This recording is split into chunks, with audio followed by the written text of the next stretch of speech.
बिस्मिल्लाहिर्रहमानिर्रहीम। मेरे काश्तकार भाइयों, मैं हूं आपका मेज़बान प्रोफेसर राणा नेमत। मैं आज आपको प्याज की बीमारियों के बारे के अंदर जो है वो बताऊंगा कि कौन कौन सी इसको बीमारियां आ रही हैं और इसमें कौन सी आपने स्प्रे करनी है, कौन सी एहतियाती तदाबीर करनी है, और जिन लोगों ने प्याज पहले का लगाया हो उसमें कौन कौन सी बीमारियां आ रही हैं, और जिन्होंने अब जो है वो शिफ्ट किया है उसमें कौन कौन सी बीमारियां आ रही हैं, और उनमें कौन कौन सी बीमारियों से बचने के लिए कैसे आप जो है वो एहतियाती तदाबीर कर सकते हैं। जो हमारा प्याज पहले लगा हुआ है, ज़ाहिर है कि उसके अंदर जो बीमारियां आ रही हैं, खास करके जो हाइब्रिड प्याज लगा हुआ है, देसी प्याज भी, तो उसके अंदर बीमारियां जो है वो ज़ाहिर है कि मौसम जो है वो पहले धुंध का मौसम रहा है, तो धुंध के अंदर प्याज के अंदर बहुत बीमारियां आती हैं क्योंकि धूप नहीं लगती और उससे जो है नमी ज्यादा हो जाती है।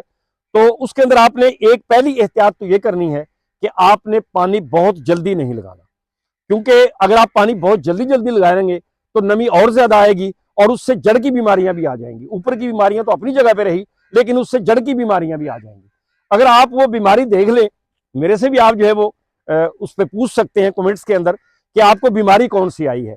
लेकिन अगर आपको बीमारी वैसे ही आपने स्प्रे करना है तो आप ऐसे करें कि आपने इसके अंदर 3-4 बीमारियां हैं जो आती हैं, तो उनको आप, जो बीमारियों का हल है, तो आपने, हमारे बहुत अच्छे काश्तकार हैं बुदला संस से जनाब जावेद साहब, उन्होंने प्याज लगाया हुआ है, तकरीबन कोई 15 एकड़ प्याज लगाया हुआ है, और मैं देख के आया था, वो प्याज बहुत अच्छा प्याज था।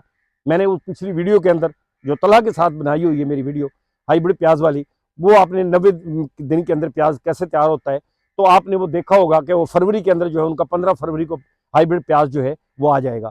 तो मैं वो लिंक के अंदर जो है आपको वो स्क्रीन के ऊपर उनका नंबर मैं दे दूंगा जावेद साहब का, तो आप उनसे भी मशवरा कर सकते हैं कि आप जो है ये प्याज किस तरह तैयार किया और इसमें कौन कौन सी स्प्रे करा रहे हैं। तो मैं आपको वो स्प्रे बता देता हूँ।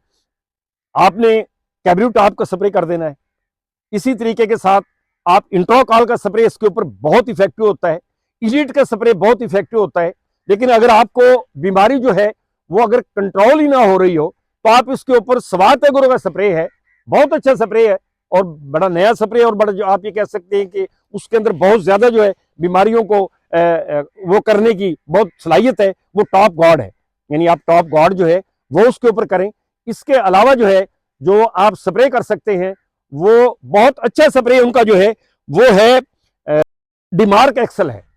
ये आप डिमार्क एक्सल जो है स्वात एग्रो का, ये आप प्याज पे करें, फिर आप देखेंगे कि इसका रिजल्ट कितना अच्छा होता है। ये आप कर सकते हैं। इसके अलावा एक स्प्रे आप इलियट का भी कर दें। इलियट जो है वो प्याज के ऊपर मैंने खुद भी कई दफा कराई है, ये इसका रिजल्ट भी जो है बहुत जबरदस्त होता है।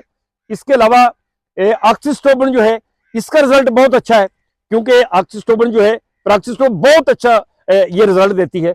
लेकिन आप एक और स्प्रे है कि आप सक्सेस और साथ उसके मिला लें इंट्राकॉल, इन दोनों को मिला के अगर आप स्प्रे करें ना तो ये तकरीबन तमाम बीमारियों से जो है वो छुटकारा जो है वो मिल सकता है। तो क्योंकि अब थ्रिप्स जो है वो तो जाके आएगी आगे फरवरी के अंदर आएगी, तो उस वक्त आप उसके अंदर फिर थ्रिप्स का स्प्रे जो है वो मिला सकते हैं। वरना ये जो फंजीसाइड जो चीज़ें हैं ये जो आ रही होती हैं, तो ये इनके ऊपर आप ये स्प्रे करा सकते हैं। और जिन्होंने अब प्याज मुंतकिल किया है, मेरे दोस्तों ने जो प्याज को मुंतकिल कर रहे हैं, एक दोस्त ने पूछा था कि मैंने 4 दिन हुए मुंतकिल किया, मुझे क्या करना चाहिए।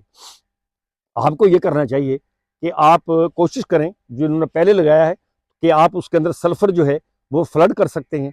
इसके अलावा जो है आप उसके अंदर थाइफोनेट जो है वो फ्लड कर सकते हैं पानी के साथ।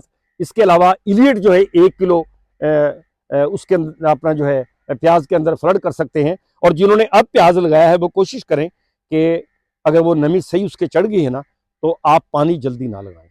आप थोड़ी सी जमीन को खुश्क करके जब प्याज जड़ें पकड़ लेना, इसके बाद जो है आपने उसको पानी लगाना है।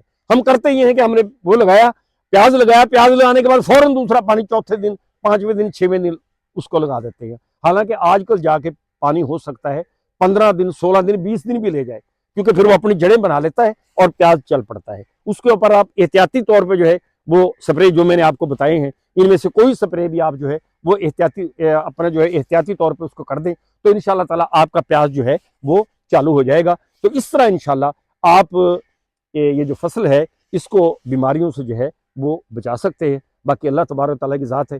तो अगर मेरे किसान भाइयों आपको मेरी ये बातें पसंद आई हों तो आप चैनल को जो है वो सब्सक्राइब कर दें, जो नए आने वाले मेरे काश्तकार भाई हैं, और जो मेरे पुराने काश्तकार भाई हैं वो इसको लाइक भी कर दें और शेयर भी कर दें ताकि बाकी दोस्तों के पास भी ये वीडियो पहुँच जाए। तो मेरे तमाम किसान भाइयों का बहुत बहुत शुक्रिया।